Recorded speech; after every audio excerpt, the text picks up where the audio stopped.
Hello YouTube, back again with another pickup video. It's been a while since my last one. Been kind of slow going out there, so I haven't picked up a lot of stuff lately, but God, it felt like I have enough stuff for a pickup video now. So without further ado, let's get started.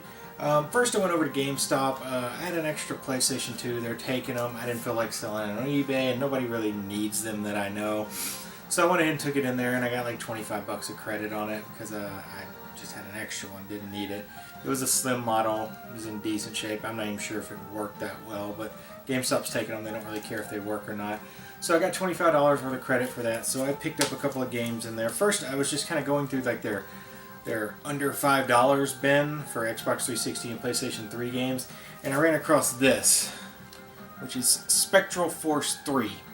I never heard of it, but it's got that Atlas name at the bottom of it, if you can see there. So I went in and picked it up to give it a chance. With Atlas, I'll almost give anything a chance. Looking it up, the other two, Spectral Force 1 and 2, never came out in the US. I think there was a DS game that was named Spectral Force, but I don't know how it was related to this. But I went in and picked it up.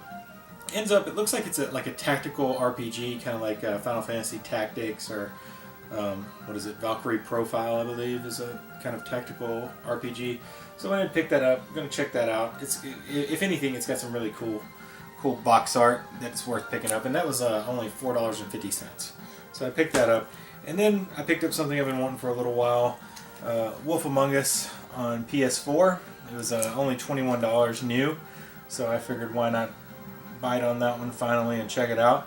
And I got it on PS4 because actually my Xbox One's disk drive seems to be broken now, so that's great. It's 2 years old. Well, yeah, it's past its warranty time, so unfortunately I have to pay to get it fixed, and I'm not going to do that anytime soon. So looks like I'm going to be buying PS4 for a while, so got that for PS4. Then I was over at Game Trader 2, as I usually am every now and then, and I was just kind of looking around, checking things out. I didn't have any new NES games that I needed or anything like that, and so I was looking around, and my son was with me, and he really loves Sonic games, new, old. He doesn't really care what they are. Sonic Lost World is what he's been really into lately. But I saw this on the shelf for $15. I thought that was a decent price for it, so I picked it up. Sonic Generations. Supposedly it's pretty cool. Not great, like, well, there's no new Sonic game that can be considered great. But went in and picked that up. I look forward to checking it out with my son because he's really into Sonic right now. So, in fact, if you ask him what his favorite game is, this is my oldest son, he'll say Sonic. So, check that out. Then on a Facebook group, I just happened to see somebody posted up some PlayStation 2 games that were pretty cool. And one of them I knew was worth way more than he posted it for. So I messaged him, and he said he actually knew what it was worth, but he was looking to help somebody out that needed it. So I was like, okay, cool, I'll definitely pay 10 bucks for that. And that's what I paid, 10 bucks shipped for this. And that's Champions of Norrath. And if you know anything about this, 10 bucks was a great deal on this game. The guy really hooked me up. He ran across it at a Goodwill, and this thing is crazy good condition. Manual, disc looks untouched. The game looks like it was freaking unplayed even. So I checked that out. I mean, I got that from him for 10 bucks. That was just a great deal. I appreciate that hookup for sure. So I got that. Then on another Facebook group, another $10 pickup that I got a pretty darn good deal on. Guy hooked me up. Another NES game for the collection. I actually have 3 that I'm adding to the collection, but 2 of them this time you'll notice I'm not going to put numbers on because I actually already had them in my count because I made the deal for them a while ago and I just went ahead and put them in my count. But this one is a new one for the collection. It's Bomberman for the NES, which is a great game, really fun, especially if you have multiple players on it. So got that. That was 10 bucks, which is a pretty good deal on that game. And then from my buddy Bob, who's in the St. Louis Retro Gamers, I got, which like I said, these are already in my number count that you've been seeing, so I'm not going to have a number down here for them. But it's Pinball Quest for the NES, one I didn't have, but now I do, and Abadox for the NES. So pretty cool to add those to the collection. I guess that puts me like 537, I think Bomberman will bring me to. It could be 536 actually, I'm not sure. But obviously you'll see the count at the bottom for Bomberman. Then I was on Facebook and I saw somebody had some games for sale, and she had PS1 Games free.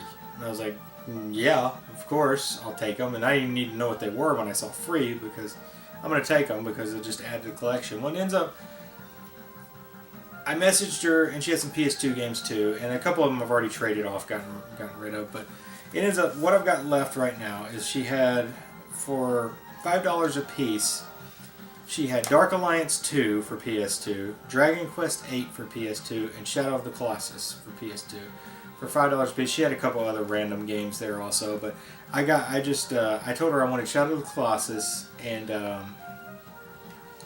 Dark Alliance 2, because $5 is a great deal on both of those. So she said, okay, and then I was like, I want those PS1 games also. And so she checked her messages, and I was actually the first to contact her. And with the PS1 games, it was Final Fantasy VIII, Command & Conquer, Red Alert, or something like that, I can't remember. And it was also, I can't remember the other one. There was another one, but it ends up that she couldn't find the first disc for Final Fantasy VIII, but I took it anyway. So if anybody out there is missing disc 2, 3, 4 of Final Fantasy VIII, I've got that. So let me know, because this is a double. And I took all the PS1 games, of course. And then I got Shadow of the Colossus and Dark Alliance 2, and then she just threw in Dragon Quest 8 for free because she couldn't find the disc for those other ones. There's one more PS1 game I got, and I think I already traded it off, and I cannot remember for the life of me what it was. But anyway, so that's what I got off there. So I ended up with a free Dragon Quest 8 and a Final Fantasy 8 that was missing a disc for free. So essentially, good deal for me. Then on another Facebook group, and this is a national group. It's not even a game sales group. It's a Game Informer Replay fan club group called I Watch the Entire Overblood Super Replay. Mouthful. If you're a member of it, you'll know what I mean. If you're not, you probably will never understand it. But anyway, Overblood's a PlayStation 1 game that the Game Informer crew played through the entirety, and that's how the group got started. But nonetheless, whatever. You probably don't care about that. But somebody posted up that they needed to sell some of their games because they needed some money to fix their car, pay back somebody who helped them fix their car. So, he posted a couple Super Nintendo games that I was really interested in. So I messaged him and I said, hey, how much you want for these? And he knew how much they were worth, but he knew, that he needed to make a quick sale. So he's like, I'm willing to give you a real good deal on them. And he did. And he ended up having Contra 3, which I got, obviously. And he had 2 copies of this. One didn't work and one did. So a buddy of mine needed another Contra 3 because his was messed up, so he's just going to swap the case out. So I got 2 Contra 3s, and then I got this really messed up copy of Zombies Ate My Neighbors that works, but if you can see, looks like a dog chewed on it or something. But I didn't pay a lot for these. I paid $60 total for 2 Contra 3s and a Zombies Ate My Neighbors. So basically, my buddy gave me $20 back on the Contra 3 that didn't work because he needed it. So basically $40 for these, just $20 a piece. That's not bad at all for these games if you know anything about them. So add to the Super Nintendo collection, which I don't do that often. But I really wanted Contra 3 and Zombies Ate My Neighbors, so great deal for me. And both of them work. They're tested. The guy was really cool. Gave me a great deal. Shipped immediately. Good deal. Then I went out yard sailing a little bit last Saturday. And there weren't a lot of sales actually in my area, so I ended up only hitting 2 sales, I believe, maybe 3. So the last sale I hit was over close to my house. I didn't go close to my house at first because you usually don't find anything. And the last sale I hit, I walked in and she was like, oh, what are you looking for? I was like, well, video games. And then I had just seen some on the ground. She had some PS2 stuff. So first I see a box PS2 Slim, and this is why I had an extra PS2 to trade into GameStop, by the way. This is the silver version, which is one of the harder to find versions, obviously. In the box. Box is a little beat up, but really overall in good shape. Everything's in here, power cord, everything, controller, all in here. So I got that. And then she had 5 or 6 games. Most of them were junk sports games and a Guitar Hero game. But I picked up from her, which these aren't really worth anything, Virtua Fighter 4, which Virtua Fighter used to be. I used to love playing Virtua Fighter in the arcade. So I picked up Virtua Fighter 4 and then Spy Hunter 2, which are both just very common games, not worth anything really. But she only charged me $10 for all that, so that was a pretty great deal, especially for the box PS2, because this is like a rarer one. So, $10 I'll take it all day long. And then lastly, I went to the local flea market, and I looked around. There weren't a lot of vendors out. It's getting busier as it's kind of warmed up a little bit, although this weekend it was very cold. I didn't get out there. But it's warmed up a little bit, so I was running around and I was like, well, I gotta get something. So I went over to some of these people. They always have games, but they're usually overpriced on them. They're like Eastern European or something. They always, you know, check eBay for their prices and stuff. But I saw a GameCube sitting there on the table. It's just an Indigo GameCube. That's it. No controllers, no cords, nothing. But you always check the disk drive. So I open it up, and there's a disc in here. And this is actually Animal Crossing. So I was like, wow, that makes it probably worth whatever he's going to charge. I mean, Animal Crossing isn't, you know, a super expensive game or anything like that. But I flagged the guy down. I was like, hey, what do you want for the GameCube? He said $10. So I was like, sure, I'll take it for $10. He didn't check the inside to see if there was a disc in there. Otherwise, he probably would have charged me more. But $10, got a GameCube. I think I have 4 GameCubes right now, 3 Indigos and a black. But this actually does work. I hooked it up and tested it. It does work. Everything worked good.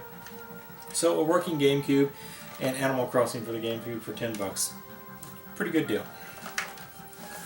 Well, that's all I found this week. So it's a shorter video for once. I know some of my videos can get long-winded. I'm at 94 subscribers, I believe, when I last checked. I'm trying to hit that 100 subscriber mark, so share with your friends. Get me to that 100, and I'm going to have a subscriber contest. Hopefully be able to give away, I think I told you in the past, I'm going to try to probably give away a Master System. So tell somebody, like, comment, subscribe. Maybe I'll get 6 more subscribers and we can have a contest. But otherwise, thanks for watching.